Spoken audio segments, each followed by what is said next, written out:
Hi, I'm Phil of the Shadow Chasers, and today we're taking a look at Digital Dowsing's pride and joy, one of the most brilliant pieces of technology that they've developed, the Thermasound thermal and ultrasonic imaging device. What it is it sends out pings and does thermal sweeps and sonar sweeps to give an overlay and for distance and temperature for an entire room up to 40 feet in distance. Now, this is a brilliant piece of technology, and as you can see here, it reports back in both in temperature format so that we can see, and provides it in data logs in CSV files that allow us to get full temperature and distance sonar pings reports from a room. Now, the differences here, we can turn on the Z-axis up and down, so it can ping up and down, or the X-axis. We can do restrictions on whether it's just going to do sonar readings or thermal readings, or we can go through and we can increase the sensitivity for the thermal so it can ping back and give us even better results, or we can do a distance readings only and do moderate results and do faster sweeps.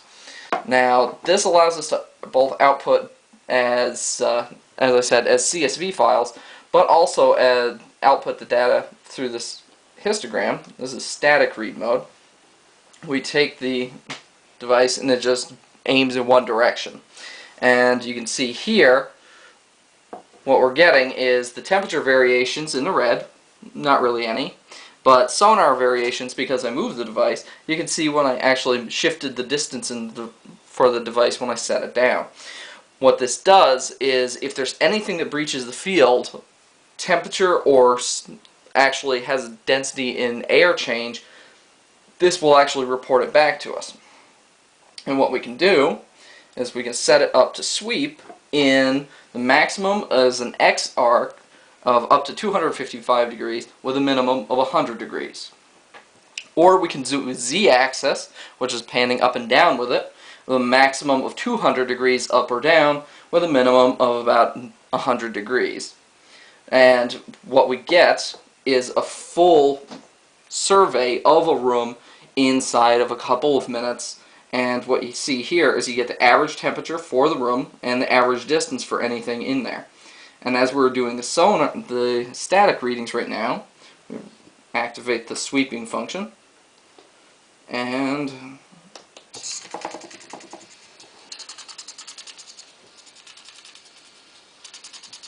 what you see is it's doing a systematic scan of an entire area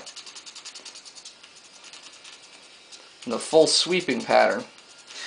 And as you see here, we get the kickbacks on the thermal readings, which are the red, and the blue, which are the sonar readings.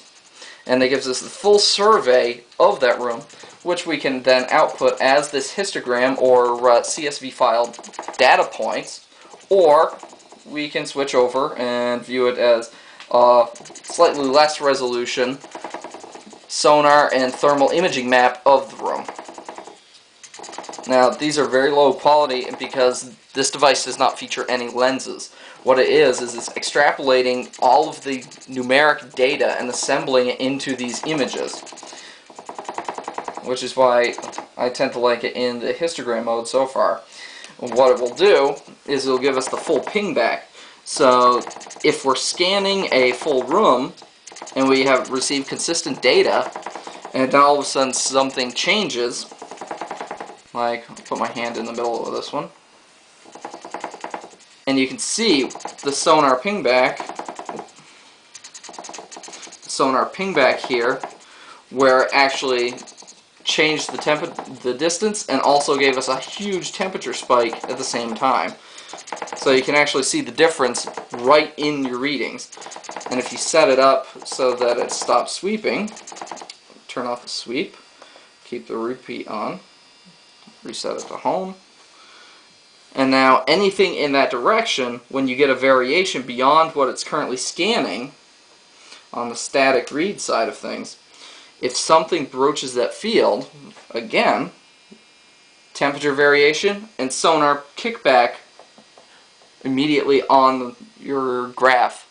And this will give you a full scientific and, as I said, full scientific and full analysis of any given environment with just a couple minutes of work.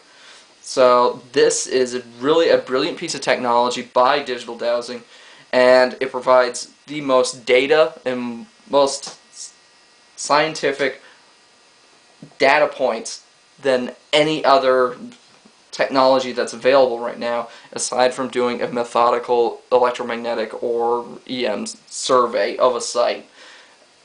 And this is just brilliant. As we're going through here, we see the temperature, we see the thermal, and we can change the speed of our survey too. Switch it to a 3-step so it'll go by faster, or you can step it up to 20-step so it's even more detailed.